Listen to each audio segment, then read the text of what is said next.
Hello everyone, my name is Rick Passek, the FlyFish Fanatic, and welcome to my tying bench. Today, a small little river nymph. Now I'm going to tie it a little bit larger than I normally would. I do tie them in this size as well, which is a size 8, but 10, 12s are normal for me. But it just makes it a little easier to see on camera. So yeah, it's just a little. I've used it well in the lakes as well, especially under an indicator. Or in a washing line technique here in Alberta, where I'm allowed 3 flies.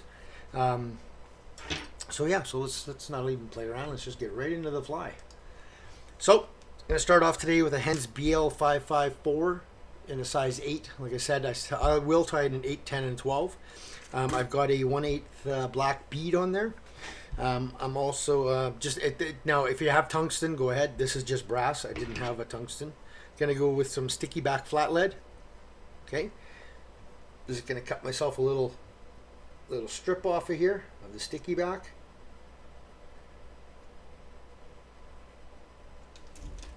And then peel off the back so it exposes the sticky portion. This one happens to be from Semperfli. So what I'm going to do is just from about the hook tip, if I go straight up from the hook tip, right about there, just hold it on, wrap it.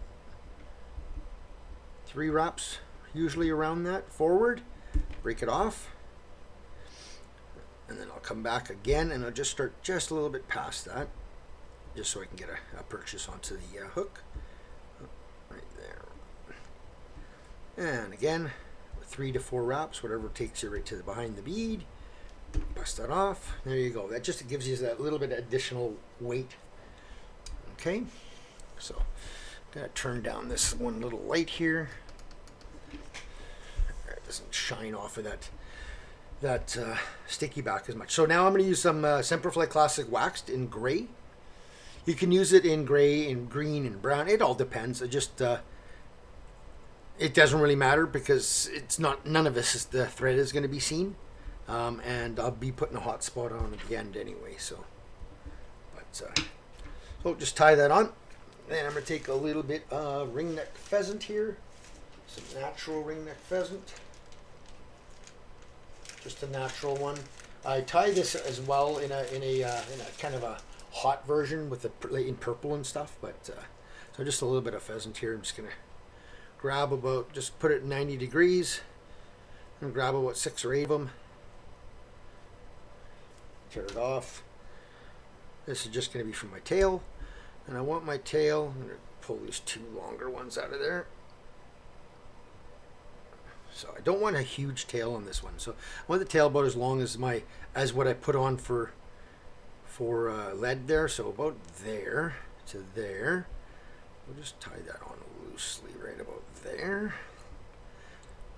Come back to about where the barb would be, and then go under the tail and pull it towards the eye, and that helps lift it. Okay, and then I'll just nip that off.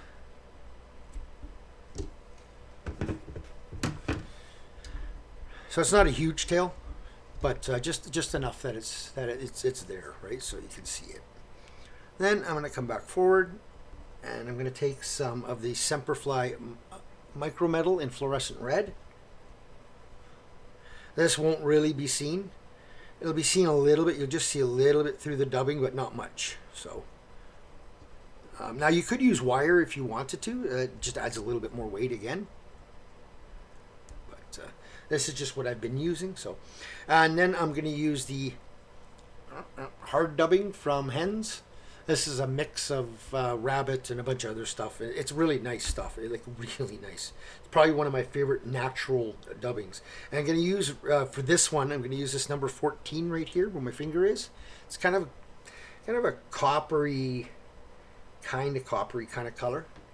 So I'm just gonna wax my thread and just dub this on. And I like dubbing this stuff on in stages because I want to be able to control the shape of my body. So I start off at the back there, and once I get a good purchase, I'll tighten it and tighten it and tighten it.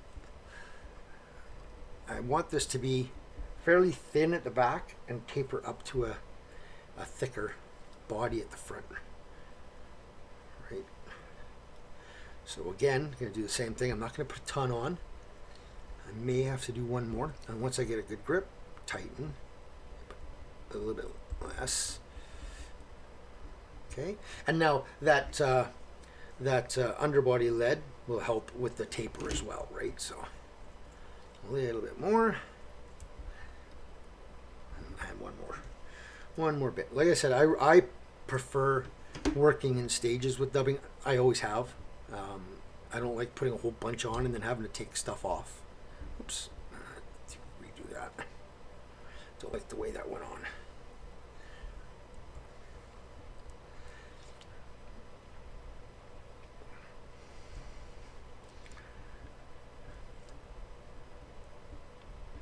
Okay, now I'm going to take my micrometal and I'm going to do a counter rib. This has a little bit of, like I said, you'll see it ever so slightly, but it also helps just hold that dubbing in there, right? Now I'm going to take, it's got a piece of hen pheasant. Okay, I'm just going to take some of this off the back here. I'm going to take one feather off the back. And I don't want a huge feather, but I don't want a small one either. Like I want this to come back to the tail. Okay, so you want a feather that's going to be long enough that's going to come back to the tail, but I don't want it much longer than that. So that'll do. So now I'm just going to strip off all that fluff on the bottom end, and I'm going to expose my tip. And you can dress these heavy or light. It all depends. This one I'll probably dress a little for the river that I'm going to be fishing in the next week here. I'm going to dress this one a little bit heavier because I know the fish there happen to prefer a little heavier. At least normally they do. So just a tad heavier. So that all that material I'll probably end up putting in here. Sometimes I'll only put half that material in. I'll strip off half. So now I'm just folding this, training it all to fold back, giving it a good pinch to fold, to train it, and then just make sure all the material's folded back. And one little spot there is being a bit stubborn. There we go. One. Probably get 3 full turns out of it. No, maybe 2.5. 2.5 turns out of it. Catch it in. Catch it in. Catch it in front, behind. Cut off my stem. Get in there right away. Don't even touch anything else, and just give it a little bit of a whip finish, stroking all that back. Just a 4 or 5 turn whip finish, and cut that off. And then I'll come in with the Semperfli fluorescent red right in behind there. And just build a little bit of a hot spot.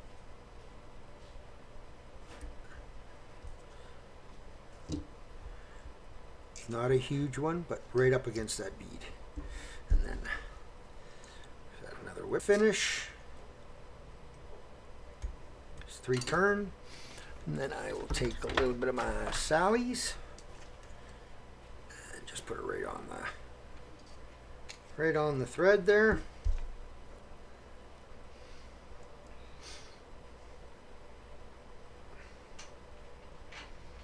Another 3 to 4 turn whip finish. Off she comes. Take my brush, just brush out that pheasant, that hen pheasant, and there we go. There's my finished little nymph. I said I could rough up that hair dubbing a bit, but it'll get roughed up once it hits the water and starts bouncing on rocks, and once a fish or two gets it, it'll rough it up anyway. So. But yeah, that is the finished little river nymph. Like I know this one for the river that I'm going to be going to fish here in the next weekend. I know this one will work well. It always has. So, yeah, give that one a shot. It's fairly simple to tie, and it's super effective, especially with that little orange hot spot. It really it's just another attractor. Don't go too big with the hot spot though. Don't go much bigger than that. If you go much bigger than that, it'll almost start scaring the fish. So, alrighty. Hope you guys enjoyed that. If you did, give her a thumbs up and make some comments and share with your buddies. And if you subscribe, thank you. If you have not, please consider doing so. And we'll see you in the next time video. Tie lines, everyone.